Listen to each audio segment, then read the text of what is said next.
Fala aí, pessoal, tudo bem com vocês?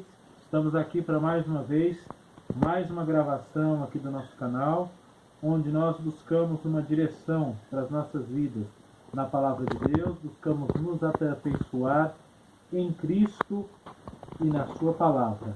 A Bíblia diz: errais não conhecendo as Escrituras e nem o poder de Deus.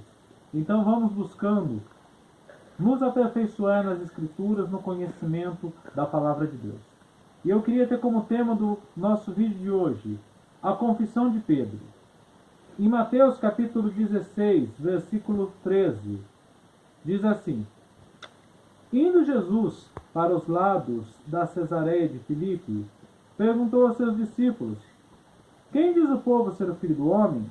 Eles responderam: uns dizem João Batista, outros Elias, outros Jeremias, ou algum dos profetas. Mas vós, continuou ele, quem dizeis que eu sou? Respondendo Simão Pedro, disse: Tu és o Cristo, o Filho do Deus vivo. Então Jesus lhe afirmou: Bem-aventurado és, Simão Bar-Jonas, porque não foi a carne e o sangue que te revelaram, mas meu Pai que está no céu. Também eu te digo que tu és Pedro, e sobre esta pedra edificarei a minha igreja, e as portas do inferno não prevalecerão contra ela. Dar-te-ei as chaves do reino dos céus, e o que ligares na terra será ligado nos céus, e o que desligares na terra será desligado nos céus. Esses dias me sugeriram para fazer aí um vídeo sobre Pedro, e é uma das minhas mensagens favoritas, é esse texto. Já preguei outras vezes na igreja, já preguei em outros lugares e queria trazer para meditar com vocês aqui no YouTube, nas redes sociais. A confissão de Pedro. Ali Jesus está falando sobre a edificação da sua igreja, de como Pedro seria usado. Sabemos que Pedro foi o primeiro a pregar depois da descida do Espírito Santo lá no dia de Pentecostes. Foi o primeiro a levar o Evangelho e o batismo no Espírito Santo aos gentios. Mesmo antes de Paulo, Pedro foi lá e pregou para Cornélio e a sua família, e foram batizados com o Espírito Santo alguns gentios, através do seu ministério. E Jesus está falando aqui para Pedro, a respeito da edificação da igreja. A edificação não de uma religião, não de uma placa denominacional, dessa ou daquela, não de regras e de normas, mas a edificação da igreja, de pessoas compromissadas com o Senhor e com a sua palavra, com revelação do céu, vivendo uma vida separada para o Senhor aqui nessa terra e trazendo a manifestação da sua glória e do seu reino. Então aqui, isso é uma igreja. Igreja não é denominação, não é a quatro paredes, não é as paredes, não é a placa, não é as normas e regras, mas são pessoas compromissadas com o Senhor e com a sua palavra, e que têm como único objetivo glorificar o nome do Senhor nessa terra e cumprir a sua vontade. Como diz aquele texto: eis-me aqui, ó Deus, para fazer a sua vontade. No rolo do seu livro está escrito a meu respeito. E a primeira coisa que eu entendo quando Jesus ele fala aqui para Pedro é a revelação do céu. Ele fala: bem-aventurado não foi a carne, não foi o sangue que te revelou, mas foi meu Pai. Pedro ele recebeu uma revelação de Deus. E quando eu estou falando de revelação, eu não estou falando de uma revelação assim. Eu vejo muitas pessoas achando: o fulano é um iluminado, ele está vivendo a vida dele ali de qualquer jeito, e Deus vem e dá uma revelação para ele. Pode acontecer. Deus se manifesta a quem Ele quer, da maneira que Ele quer. Mas via de regras não é assim. Para você ter uma revelação mesmo do Senhor, uma revelação da sua palavra, você precisa ter uma vida de oração, você precisa ter uma vida de jejum e uma vida de comunhão com a palavra. E, se possível, uma vida com oração no Espírito também, porque a Bíblia diz que quando oramos em línguas, tocamos o sobrenatural de Deus. Oramos a vontade de Deus para a nossa vida, em Deus falamos mistérios. Mas enfim, oração, jejum e palavra. São três coisas necessárias na vida do cristão para que ele receba a revelação. Porque a oração e o jejum ele leva você a ter comunhão e sensibilidade com Deus. E a palavra é a chave para todas as revelações. Não existe revelação sem palavra.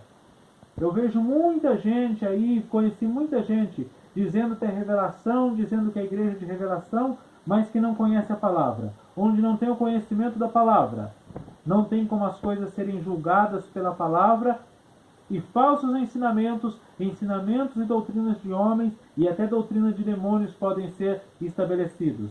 A primeira revelação tem que ser da palavra, tem que ser da Bíblia. A segunda coisa que eu vejo, que Jesus ele fala, chamando Pedro, segundo os que entendem da Bíblia, Pedro significa pedra, firmeza, rocha. Então, primeira revelação, depois a firmeza. Você não pode ter uma revelação, uma vida frouxa. Você não pode ter uma vida que você vai para qualquer lado, para todo vento de doutrina que vem. Não pode ter uma vida cheia de inseguranças, cheia de incertezas. Você tem que ter a revelação da palavra, tem que ter firmeza naquilo que crê. Tem que buscar o Senhor até Ele se manifestar a você, até você ter experiência da palavra, até ter o conhecimento, não conhecimento aqui no intelecto apenas, mas o conhecimento também no espírito, e que tem que ter firmeza, tem que ter convicção, não negar a sua fé, não negar o seu chamado. Se você é uma pessoa que tem um chamado, seja para ser um pregador, um ministro de louvor, um empresário, seja o que for que o Senhor chamou você para fazer, você tem que ter firmeza naquilo que o Senhor te disse, para que você possa estabelecer o reino, para que você possa, naquela área que o Senhor te chamou, naquela área que o Senhor se revelou a você, para você estabelecer aquilo, você tem que ter firmeza. Primeira coisa, primeiro precisa ter a revelação.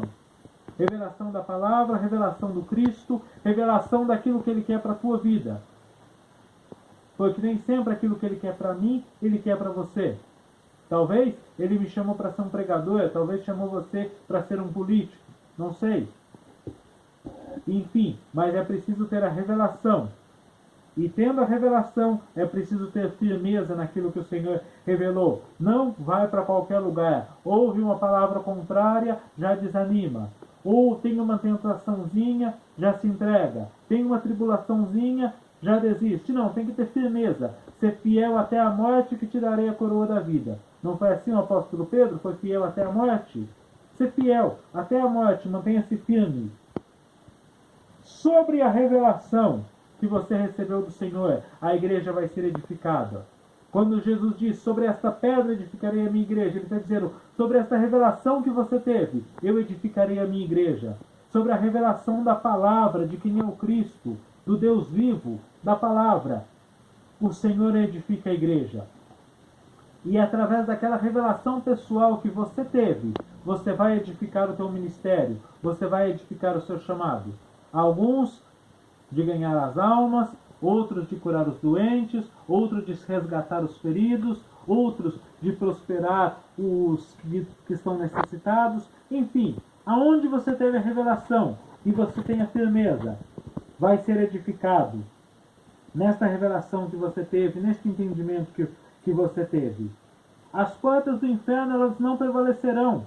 Quando diz que as portas do inferno não prevalecerão contra a igreja, não quer dizer que você vai ficar acuado aqui e o inferno vai vir contra você e não vai te derrubar. Não, quer dizer que a igreja ela vai avançar contra o inferno e o inferno não vai prevalecer. O inferno vai ter que ceder.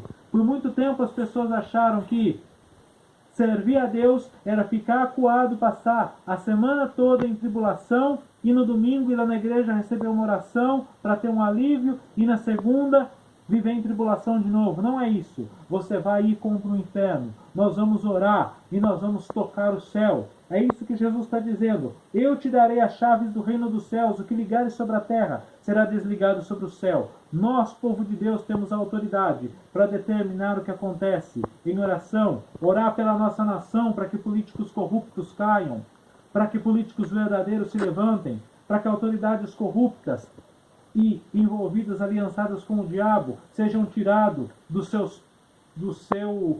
posto de governo, do seu posto de autoridade. Porque a Bíblia diz que a autoridade não há autoridade que não venha dos céus. Mas nem sempre aquele que está exercendo a autoridade foi estabelecido por Deus. E nós temos a autoridade de orar por isso. Nós temos a autoridade para alterar aquilo que está no mundo espiritual, através da nossa oração, através do nosso jejum.